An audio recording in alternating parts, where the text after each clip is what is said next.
Hi, my name is Lara Kudaisi. I'm a relationship expert and therapist, and I want to help you know how or when you're in a toxic relationship and how to get out of it. Number one way to know that you're in a toxic relationship is when you cry more than you're happy. You always cry. Always, always, always cry.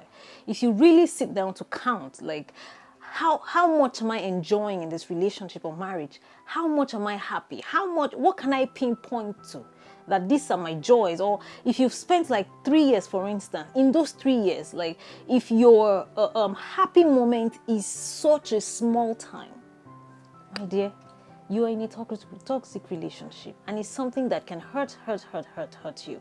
So you really want to check yourself and see if you want to go on, or you want to seek help, or you need to just walk out of it. Number two way to know that you're in a toxic relationship is when it messes with your mental health. See, I used to be in an unhappy marriage, so I understand what this means. When you're mentally drained, you're emotionally exhausted, when you think about them and all you do is you just want to run away. You feel like, ending yourself, ending everything that is life, that brings life to you. That's how bad it is. That means it's beginning to mess with your mental health. You don't even want to do anything productive. You see yourself as nothing. Guy, babe, you're in a toxic relationship. And you don't need any soothsayer to tell you that it's time to look for something to do about it. 3, when they isolate you.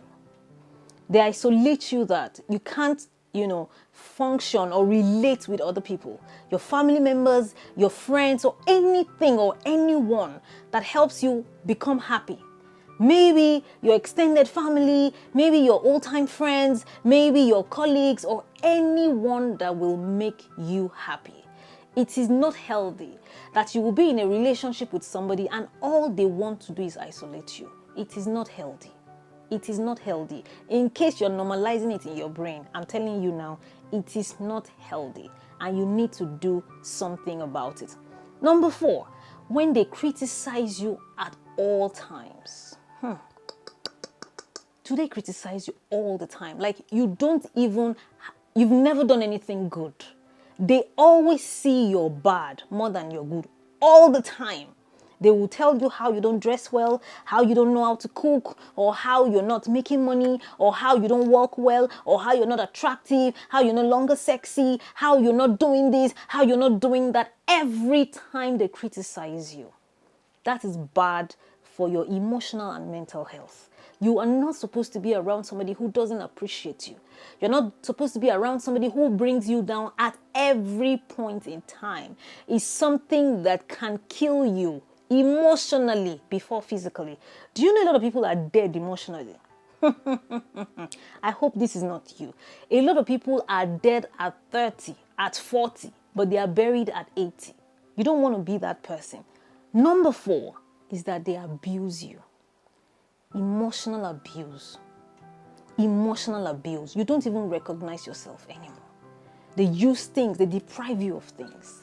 Whether money, whether sex, whether attention, whether anything that they know that is useful to you.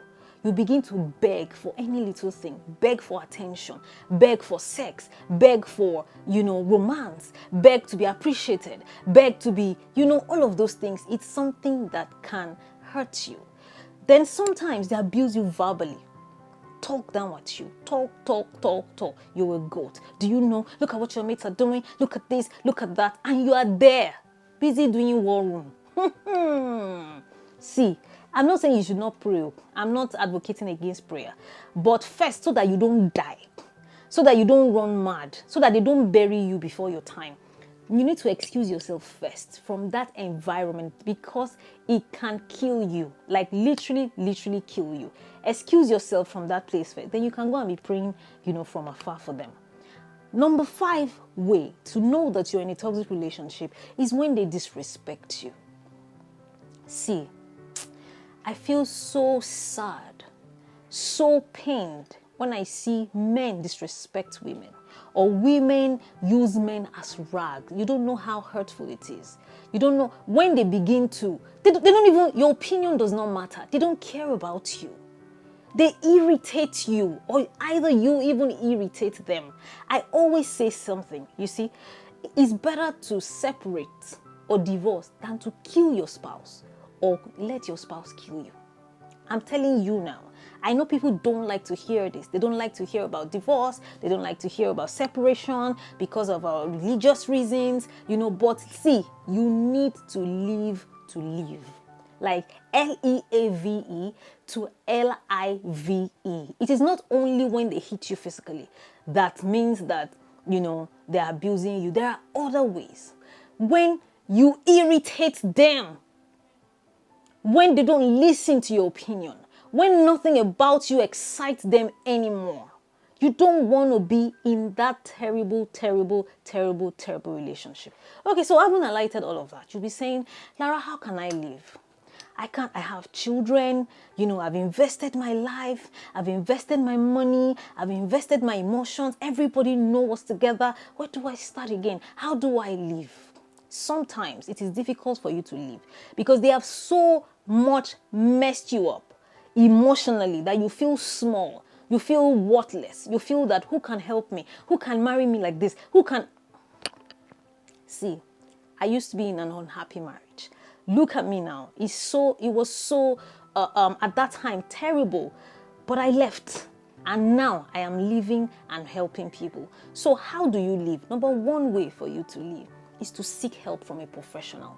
Sometimes you need a professional to help you. You need them to instill self-confidence in you. You need them to make you see your worth again, make you have dignity. Because if you don't know that you're worth more than that, you won't be able to live. You will think that that's all you deserve. And if you need help, just see the number scrolling or the email scrolling, send me a message or call my number and I'll be there to help you. Number two way to live is talk to trusted friends. Your trusted friends or a trusted family member. Sometimes it depends. I don't know how close you are to your family, your nuclear family. I'm not talking about people that would see that you are dying and they will tell you, go back, go back, go back, go back. Those are not the people I'm talking about. You need to talk to trusted friends or have a support system. A support system of people who would help you speak you back to life, some people can even give you an accommodation temporarily till you can be back on your feet, or some people that will just be there as your friend to help you. You get what I'm saying? You really do need a support system. And then thirdly, your self-confidence. Do not joke with it. Go on YouTube, go and begin to watch videos that talks about self-confidence, that talks about self-worth, that motivates you and reminds you of who you are. Those three things are very, very, very, very important. And if you need help on how to start again or on how to leave a toxic relationship and then start your life again by creating a new beginning, see the number scrolling, see the email scrolling or whatever. We are there at Larakuda Isi International to help you heal and help you create a beginning so that you can do what? Live happily ever after. I always say before I end my videos that it is never too late to live happily ever after.